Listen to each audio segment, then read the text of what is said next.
جن کے سامنے تم سر جھکاتے ہو، جن کی قبروں کا تم طواف کرتے ہو، جن کی قبروں کو چاٹتے ہو، جن جگہوں کو بابرکت سمجھتے ہو، میں کالی کملی والا اپنی جان ختم کروا سکتا ہوں، پر میں خدا کی چوکھٹ کے سوا کسی بت کے، کسی قبر کے سامنے سر جھکانے کو تیار نہیں۔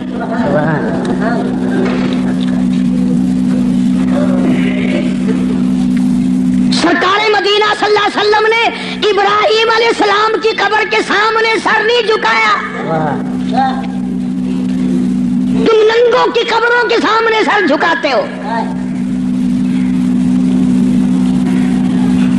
مدنی کریم صلی اللہ تعالی علیہ وسلم نے اسماعیل علیہ السلام کی قبر کے سامنے سر نہ جھکایا، یعقوب علیہ السلام کی قبر کے سامنے سر نہیں جھکایا، یوسف علیہ السلام کی قبر کے سامنے سر نہیں جھکایا، موسیٰ علیہ السلام کی قبر کے سامنے سر نہیں جھکایا۔ السلام علیکم پیارے دوستو، آج پھر سے ہم آپ کے لیے ایک بہت ہی پیارا بیان لے کر حاضر ہوئے ہیں۔ بیان کا عنوان ہے مزاروں پر سجدہ کرنے والوں سنو تمہارا کیا حال ہوگا۔ تو آئے دوستو سنتے ہیں اس بیان کو۔ ساری کائنات اس نے پیدا کی، وہی اس کو پالتا ہے، وہی اس کو چلاتا ہے، اور جب کسی کا وقت آتا ہے وہی مارنے پہ قادر ہے۔ ایک سانس پہلے کوئی کسی کو نہیں مار سکتا، اور ساری دنیا کے نبی،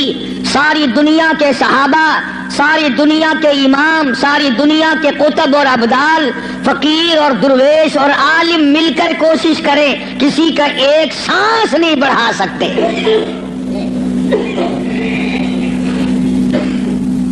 جو وقت معین فرما دیا رب العالمین نے، نہ پہلے موت آ سکتی ہے اور نہ ایک سانس تک زندہ رہ سکتا ہے۔ خداوند عالم نے جب موت و حیات والا مسئلہ اپنے اختیار میں رکھا، زندگی کا اور موت کا، مرنے جینے کا معاملہ اپنے قبضے قدرت میں رکھا ہے، تو نفع نقصان بھی اس کے سوا اور کوئی نہیں دے سکتا۔ نفع کا مالک بھی وہی ہے، نقصان کا مالک بھی وہی ہے۔ اب یہ تو ایک ہمارا فریب ہے، دجل ہے، ہیرا پھیری ہے، آگے بڑھ کر کہوں بے ایمانی ہے کہ اگر نقصان ہو جائے تو خدا کی طرف سے ہوا، منافع ہوا تو فلاں پیر نے کر دیا یا ہم نے کیا۔ گھاٹا پڑ جائے اللہ کی طرف سے، نقصان پڑ جائے اللہ کی طرف سے، نقصان پڑ جائے اللہ کی طرف سے، نفع کتنا ہی مل جائے، کبھی شکر ادا نہیں کرے گا کہ رب العالمین کی بڑی کریمی ہوئی، بڑی مہربانی ہوئی، اس نے بڑی بندہ نوازی فرمائی کہ مجھے اور میرے بچوں کو اللہ پاک نے روزی حلال عطا فرمائی۔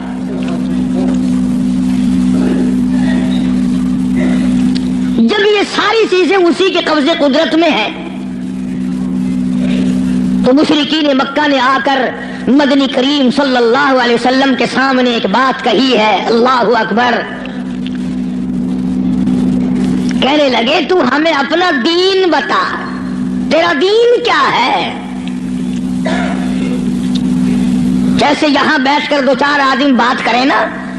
تو اشاروں میں اپنے لوگوں کو کہا کرتے ہیں یہ جڑا بندہ ہے نا گال پیا کردا یہ معلوم ہوندا پھریا ہویا بندہ ہے، مطلب یہ ہوتا ہے کہ بے دین دا بندہ ہے، بے فرقے دا بندہ ہے، کوئی اور طرح دا بندہ ساڈے مطلب دا نہیں۔ مشرکین مکہ سارے اکٹھے ہو کر سامنے آئے مدنی کریم صلی اللہ تعالی علیہ وسلم کے، اور آ کے کہنے لگے تو رات دن کچھ پھری باتیں کرتا ہے، کچھ اور طرح کی باتیں کیا کرتا ہے، تیرے دین کا ہمیں پتہ کوئی نہیں چلتا، تیرے ایمان کا پتہ نہیں چلتا، تیرے اسلام کا ہم کو پتہ نہیں، تیرے مذہب کا پتہ نہیں، ہمیں دین بتا۔ آواز آئی قل، میرے نبی کہو، فرماؤ یا ایھا الناس، او مکی والو، او مدینے والو، او عرب والو، عجم والو، ساری دنیا کے انسانوں، عربیوں، عجمیوں، کالو گورو، پڑھے ہوئے ہو، ان پڑھو، بوڑھو جوانوں، عورتوں، مردوں، فرمایا یا ایھا الناس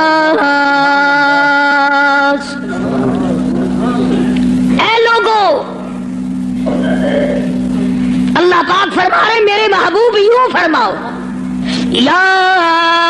ایھا الناس ان کنتم فی شک من دینی ان کنتم اگر تم شک رکھتے ہو ان کنتم فی شک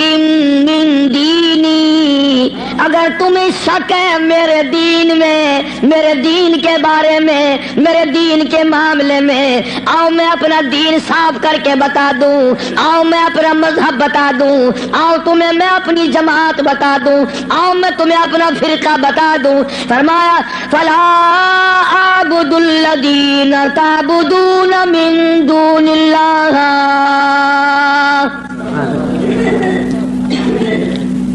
یہ ہے میرا مذہب جن کے سامنے تم سر جھکاتے ہو جن کی قبروں کا تم طواف کرتے ہو جن کی قبروں کو چاٹتے ہو جن جگہوں کو بابرکت سمجھتے ہو میں کالی کملی والا اپنی جان ختم کروا سکتا ہوں پر میں خدا کی چوکھٹ کے سوا کسی بت کے کسی قبر کے سامنے سر جھکانے کو تیار نہیں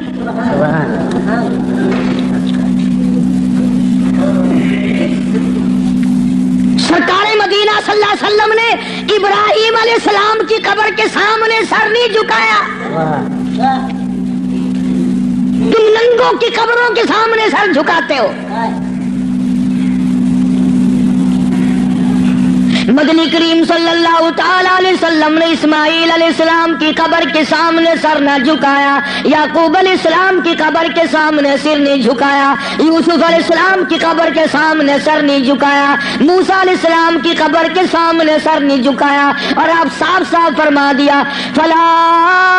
اعبد الذین تعبدون من دون اللہ میں ہرگز ہرگز کسی اور کی عبادت کرنے کو تیار نہیں میری ساتھ لڑو میری ساتھ جھگڑا کرو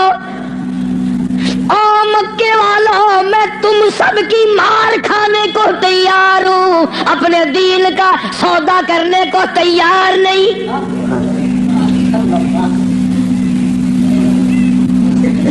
رات کو مارا دن کو مارا صبح مارا شام مارا اپنوں نے مارا غیروں نے مارا خدا کی قسم مکے کے مردوں نے مارا آمنہ کے درے یتیم کو مکے کی عورتوں نے مارا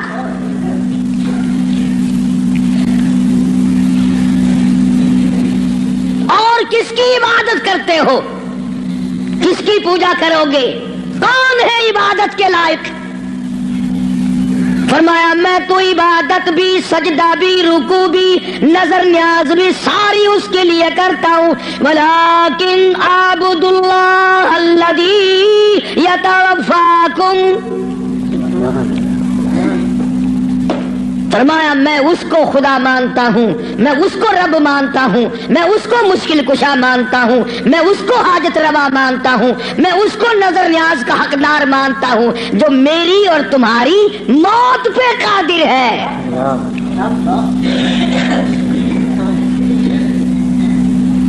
اللہ پاک جل شانہ نے کتنی بڑی دلیل عطا فرمائی جو کسی کو مارتا ہو زندہ کرتا ہو پیدا کرتا ہو وہ خدا ہے جو مر جائے وہ خدا نہیں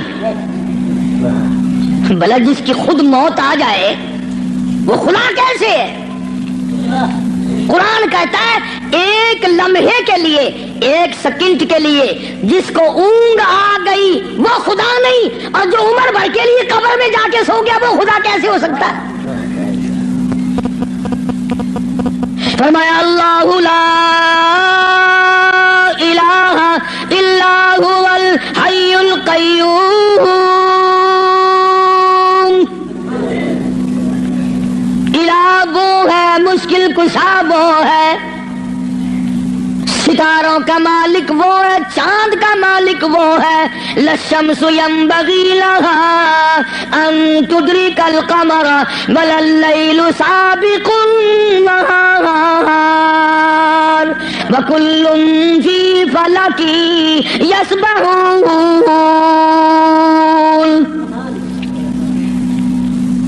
فرمایا کتنی مدت گزر گئی، چاند سورج کو گردش کرتے، کبھی ٹکر ہوئی، کبھی ایکسیڈنٹ ہوا؟ رات دن کو کتنے دن ہو گئے چلتے ہوئے، کبھی تک آپس میں ٹکراؤ تصادم ہوا؟ تو ارشاد فرمایا محمد عربی صلی اللہ علیہ وسلم کی زبان سے، اللہ پاک نے، کلام خدا ہے، زبان مصطفیٰ ہے، حکم خدا کا ہے، زبان کالی کملی والے کی ہے، فرمایا وَلَٰكِنْ أَعْبُدُ اللَّهَ،